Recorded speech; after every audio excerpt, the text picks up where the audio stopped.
Hi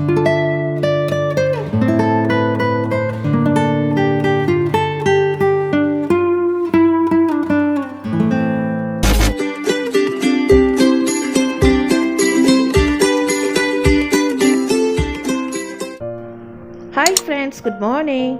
Today's special roasted chicken. New Yearக்கு roasted chicken சமைக்க போறோம். அது எப்படி சமைக்குதுன்னு பார்க்கலாமா? வாங்க வீடியோக்குள்ள போலாம். தேவையான பொருட்கள்: ஒரு கோழி எடுத்துக்கங்க, ஒரு சின்ன முழு கோழி எடுத்துக்கங்க. அதை கிச்சன் டவலில் டேப் பண்ணி அந்த வாட்டர்லாம் ரிமூவ் பண்ணிடுங்க. இந்த மாதிரி தொட்டு டேப் பண்ணி அந்த வாட்டர்லாம் ரிமூவ் பண்ணிடுங்க.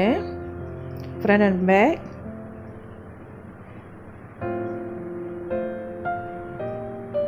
நான் கோழி வாங்குறப்ப ஒரு சின்ன கோழியாக பார்த்து வாங்கிட்டேன், ஈஸியாக இருக்கும் அவனில் வைக்கிறதுக்குன்னு. இந்த மாதிரி ஒரு சின்ன முழு கோழி. பின்னால் பேக் போர்டு நான் ரிமூவ் பண்ணிட்டேன். அந்த பேக் போர்டு நடுவில் உள்ளது அந்த வெட்டி எடுத்தாச்சு. ஸோ நம்மளுக்கு குக் பண்ண ரொம்ப ஈஸியாக இருக்கும். மேரினேட் பண்ணுறதுக்கும் இந்த மாதிரி ஓப்பனாக வைக்கிறதுக்கும் ரொம்ப ஈஸியாக இருக்கும். இந்த மாதிரி ஒன்று எடுத்துக்கங்க. இப்போ நம்ம பட்டர் 1 டேபிள் ஸ்பூன் போட்டுக்கலாம். அந்த பட்டர் முதல்ல மில்க் பண்ணிடுங்க. அடுப்பில் வச்சு கரையை வச்சுருங்க. கரையை வச்சு ஊற்றிடுங்க. பட்டரை இந்த மாதிரி முழுசாக போட்டிங்கனாக்கா உங்களுக்கு ராப் பண்ண மிக்ஸ் பண்ண உங்களுக்கு ரொம்ப கஷ்டமாக இருக்கும். அதனால் கரைச்சிட்டிங்கனாக்கா ஈஸியாக இருக்கும் நல்லா மிக்ஸ் பண்ணுறதுக்கு. Ginger garlic paste 1 tablespoon. oyster sauce 2 table spoon.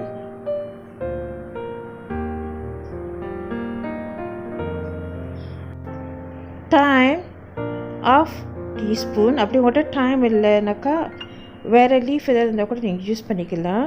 ஆனால் இதில் டைம் யூஸ் பண்ணியிருக்கேன். இது ஒரேகானோ யூஸ் பண்ணியிருக்கேன் 1 டீஸ்பூன்.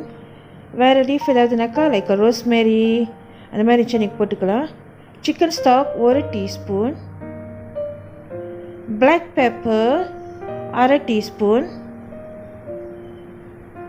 உப்பு தேவையான அளவு. ஸோ இந்த இன்க்ரீடியன்ட்ஸ்லாம் போட்டு நல்லா மிக்ஸ் பண்ணி சிக்கன் முழுவதும் நம்ம தடவி விடணும். உள்ளாரம் வெளியவும் நம்ம தடவி விடணும். கோழி திருப்பி போட்டு கூட நம்ம தடவி விடணும் பின்னால்.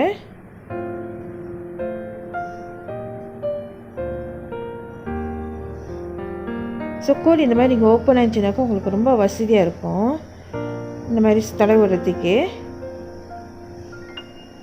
ஸோ எல்லா இடத்துலையும் படுற மாதிரி அந்த சாஸு அந்த இன்க்ரீடியன்ஸை எல்லா இடத்துலையும் படுற மாதிரி பூசி விடுங்க.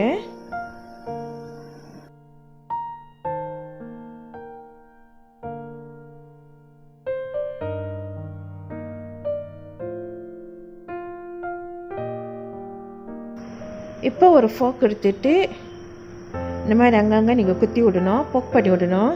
அப்படி மட்டும் ஃபோக் கொஞ்சம் ஈஸியாக கஷ்டமாக இருந்துச்சுனாக்கா பல்லு குத்துற குச்சி இருக்குல்ல டூத்பிக், அது கூட நீங்கள் யூஸ் பண்ணிக்கலாம். ஸோ எல்லா இடத்தையும் நல்லா குத்தி விடுங்க. இந்த மாதிரி எதுக்கு நம்ம இந்த மாதிரி குத்துறனாக்கா அந்த இறைச்சி நம்ம மேரினேட் பண்ணி வச்சுருக்க அந்த இன்க்ரீடியன்ஸ் ஈஸியாக அப்சர்வ் பண்ணுறதுக்கும் அப்புறம் சட்டுன்னு வேகிறதுக்கும் நம்ம அந்த மாதிரி போக் பண்ணி விடணும். ஸோ எங்கே இறைச்சி மொத்தமாக இருக்கோ தொடப்பகுதி இந்த மாதிரி பிரேஸ் பகுதியில் குத்தி விடணும். நீங்கள் குத்தி விட்டிங்கன்னா அங்கங்கே ஹோல் ஆயிரும்.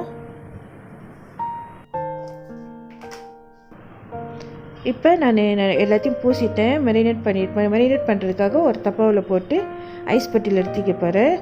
என்றைக்கு நீங்கள் பேக் பண்ணுறீங்கன்னா துருசு எடுத்து நீங்கள் பேக் பண்ணிடலாம். அது வரைக்கும் ஃப்ரிட்ஜில் கூட வச்சுருக்கலாம். ஸோ இது அட்லீஸ்ட் குறைஞ்சது ஒரு நாளாவது நம்ம ஃப்ரிட்ஜில் வைக்கணும்.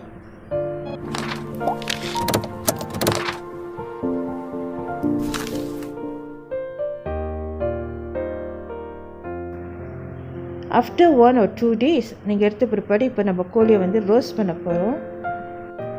ரோஸ்ட் பண்ணுறதுக்கு 2 உருளைக்கிழங்கு, 1 கேரட் இந்த மாதிரி கட்டமாக வெட்டி ஸோ ட்ரேயில் டிஸ்பிளே பண்ணி விடுங்க. கீழே கோழி விற்கிற மணிக்கு இந்த காய்கறிகள் கீழே இதுதான் விற்கணும்னு இல்லை, இதை தவிர்த்து வேறு எதாவது நீங்கள் விற்கிறனா கூட வச்சிடலாம். ஸோ நான் உருளைக்கிழங்கும் கேரட்டும் வச்சுருக்கேன் கீழே. ஏன்னா கோழியோட ஜூஸ் இறங்குறப்ப அதுவும் சேர்த்து ஒருபடி குக் ஆகிடும். ஸோ நல்லா அப்படியே ஒரு மாதிரி பக்கார் ஆயிரும். ஸோ சாப்பிட்றப்ப நல்லா டேஸ்ட்டாக இருக்கும் பாபிக்யூ ஸ்டைலில். ஸோ இந்த மாதிரி அரேஞ்ச் பண்ணி வச்சுருங்க. நியூ இயர்க்கு இந்த மாதிரி ஒரு ஸ்பெஷலான கோழி ரோஸ்ட் பண்ணிச்சுனாக்கா அது ஒரு கொஞ்சம் கிராண்டாக இருக்கும். Okay, anyhow, happy new year to everybody. Blessed new year. God bless you all.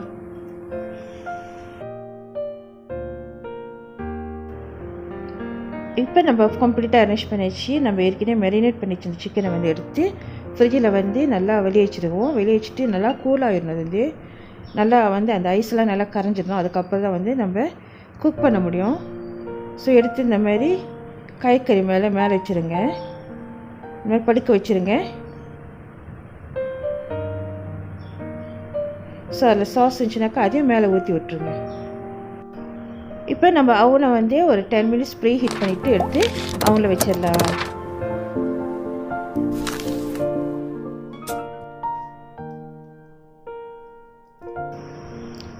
Chicken வந்து ஒரு சைடு நல்லா அப்படியே ப்ரௌன் கலராக வந்துருச்சு. நம்ம திருப்பி போட்டு அந்த சைட்டு நம்ம வேக வைப்போம்.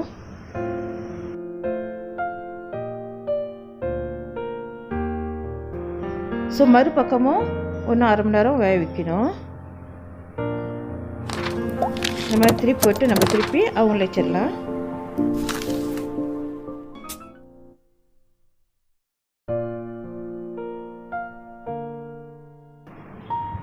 கோழியை வந்து நல்லா போத் சைட்டும் நம்ம ரோஸ்ட் பண்ணி எடுத்தாச்சு.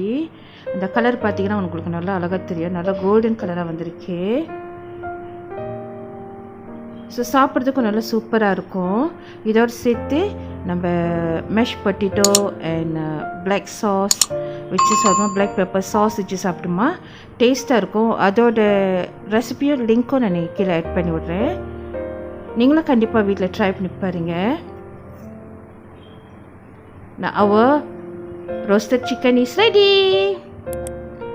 இந்த வீடியோ உங்களுக்கு பிடிச்சிருந்துச்சுனாக்கா மறக்காமல் சப்ஸ்கிரைப் பண்ணுங்க, பெல் பட்டன் அழுத்துங்க, லைக் பண்ணுங்க, கமெண்ட் பண்ணுங்க and ஷேர் பண்ணுங்க.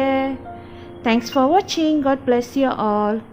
Love you all. Take care. Happy cooking and happy new year to everybody. Bye bye.